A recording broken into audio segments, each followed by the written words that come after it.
7.2, we're going to talk about how do we modify an interior point solution to make sure it's repelled from the boundaries. So we have the projection step that gives us a direction vector. And now this is going to tell us, we're going to do this neat mathematical trick called affine scaling. And we're going to form two different spaces, the original space that we're in and the new transformed space. Space has been transformed by affine scaling. So remember, in interior point methods, its goal is to stay in the interior, stay away from the boundaries until the final step. And so if we're in standard form, what are the boundaries? Again, don't have to worry about this. We just have to worry about the x equals 0. So any xi that's equal to 0 is a boundary. But the iterates have to also live in the space a xj. So iterate j, at the jth iteration, axj has to equal b, but we're hoping that it's, our goal is to make it some epsilon away from a boundary. So let's look at figure 7.4.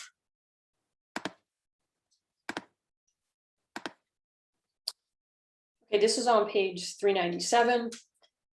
In this problem, there's the feasible region is just this plane. And in fact, you can get the equation for the plane. They didn't give it to us here. Oh, this is Fanny's firewood example from earlier in the book. And they don't tell us, again, the equation of the plane, but let's think back to our calculus 3. We could get that. We could usually get two vectors in the plane, like from here to here, we could form a vector. From here to here, we could form a vector. And then what do we do with those? If you have two vectors in a plane, you take the cross product, and that cross product in this case would represent the normal vector. And you have a point in the plane. They gave us one here, this xt, 3, 1/2, 1. So you could easily get the equation of the plane. I did that. It's 1/2 x1 plus x2 plus x3 equals 3. Okay, so here's the feasible region, this part that lives in the non-negative octant. The part of that plane that I just said, 1/2 x1 plus x2 plus x3 equals 3, that lives in the non-negative octant. And we're going to focus on this point. Clearly it's interior. We see that visually, but we also see it by looking at the components. None of them are 0, so we're in the interior. Which part though is closest to a boundary? Well, it's this 1/2 component. It's closest to this back line here, boundary, because that's the one that's closest to 0. And so we're going to do something called affine scaling. Again, that's a key thing. We're going to take all the points in the original space. Let's focus again on this figure. The original space is an x1, x2, x3. It's this gray triangular section of that plane. And we're going to then form an affine scaled space, a new space. And we're going to change that from original variables x, and we're going to have these new ones called y. And it's going to transform every point in the space is going to be mapped from the original space to the new space. So like this point up here is going to get mapped here. This point over here was that's actually ends up being the optimal solution for this problem. It's at 6, 0, 0. That's going to get mapped down here to this point.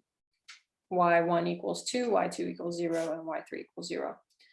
This one gets mapped. It was at 0, 3, 0, and it's going to get stretched out here to, it looks like what, 0, 6, 0. This interior point solution, though, that was at 3, 1/2, 1, now becomes 1, 1, 1. What's nice about that is it's equidistant.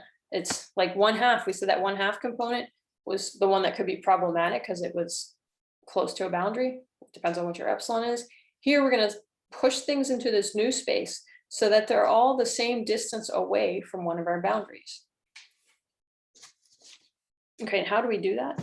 That's what this box, this is a key box for us. Box 7.8 is how you're going to affine scale x points and turn them into y points, or vice versa, go the other way.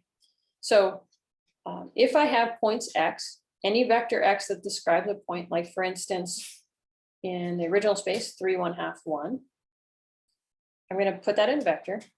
And then I'm also going to form this matrix xt. I'll tell you what that is in a moment. We'll do some examples. But it's a matrix. So we have a vector x, and then a matrix related to that vector. We're going to invert it. It's going to be easy matrix to invert because it's going to be a diagonal matrix. And that matrix vector multiplication, which really turns out to be vector multiplication, because it's such an easy matrix, is how we're going to form y. Here's the definition of xt. It's a square matrix, but it's a diagonal matrix. The components of the vector x are along the diagonal.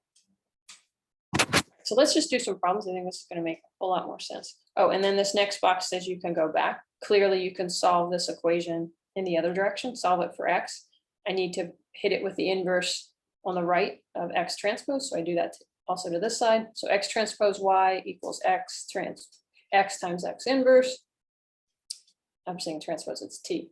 X sub t, y equals x sub t times x sub t inverse. X inverses go away. And so here we're left with that. So you can go vice versa. You can go from original space x's to new space y's, or from y's to x's. And that's really important for us. Okay, so let's do some examples. Clear the board. Okay, for that figure 7.4, we had an iterate xt. The current iterate we were at was this vector 3, 1/2, 1. That was in the original x space. So we formed this matrix, a diagonal matrix of those components along the diagonal, 3, 1/2, 1. Inversion of a diagonal matrix is super easy. It's just inversion of each component. And then to get to the new, in the new space, right, every x is mapped to a y. So this xt has a corresponding yt. And it's given by taking that current point you're at, 3, 1/2, 1, taking the inverse of that xt matrix, multiply those, and that's how we got to the 1, 1, 1. Again, it was convenient because it was equidistant. You could have mapped at all the points, like for instance, we talked about x star in the original space was 6, 0, 0. The y star is xt inverse times that particular x. So that's how you get to the point 2, 0, 0. Again, that's done by this formula, which is the box 7, 8 at the bottom of that page. Y is x transpose, or sorry, xt inverse, that's the diagonal matrix inverted, times that solution. Now again, if you want to solve for x, you just have to do the inverse operation here, which would be multiplying by the matrix xt, do it whatever to one side on the other side. So it's a left-hand multiplication here. So we get down to this. These two boxes are how you go between x and y. New space, original space, new space, original space. Okay, so our standard form LP in the original space with x variables over here has to be transformed to the new space. So actually the LP changes. And so anytime you saw an x, you now have to put x transpose y, that's its new representation in the y space. So again, this x becomes x transpose y. And this happens at the current feasible interior point solution xt, right? These are tied to the current interior point solution you're at. We're going to need to do this kind of transformation at every iteration t. Okay, so let's summarize where we're at. In 7.1, remember, given an interior iterate xt, has to be all greater than 0. That's what it means to be interior, right? Greater than or equal to 0. And improving feasible direction was given by this projection step. So we did delta x was p times c, the coefficients on the objective. That's the optimal way to move that keeps us closest to this and satisfies feasibility a x equal b. So it was given by this, I minus a transpose a transpose inverse times a. Again, lots of work because matrix multiplications plus inversions, everything's O(n) cubed. Now in the next step, affine scaling in 7.2 takes that xt that you're going to do. Xt is xt minus 1 plus lambda times delta x. We've got a delta x. We're going to transform it so it's in the middle, like we talked about how we would be repelled by the boundaries, pushed away in that example we just did, the 3, 1/2, 1. The 1/2 was kind of close, getting close, but we pushed it away by getting this new point y in the y space, which was 1, 1, 1, equidistant.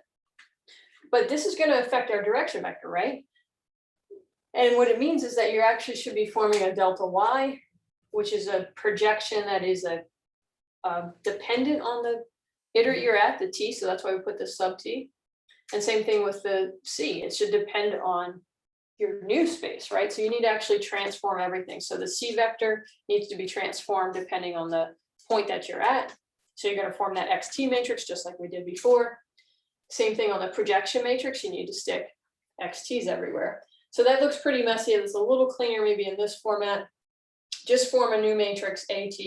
It's a Y projected space of A. So it takes A and it really pushes the X points into the Y space by just multiplying by the XT. So you're transforming every point. And once you form that, then it looks a little bit like the original formula that we memorized. Okay, so then we'll actually get in the next section to the algorithm, put all the pieces together.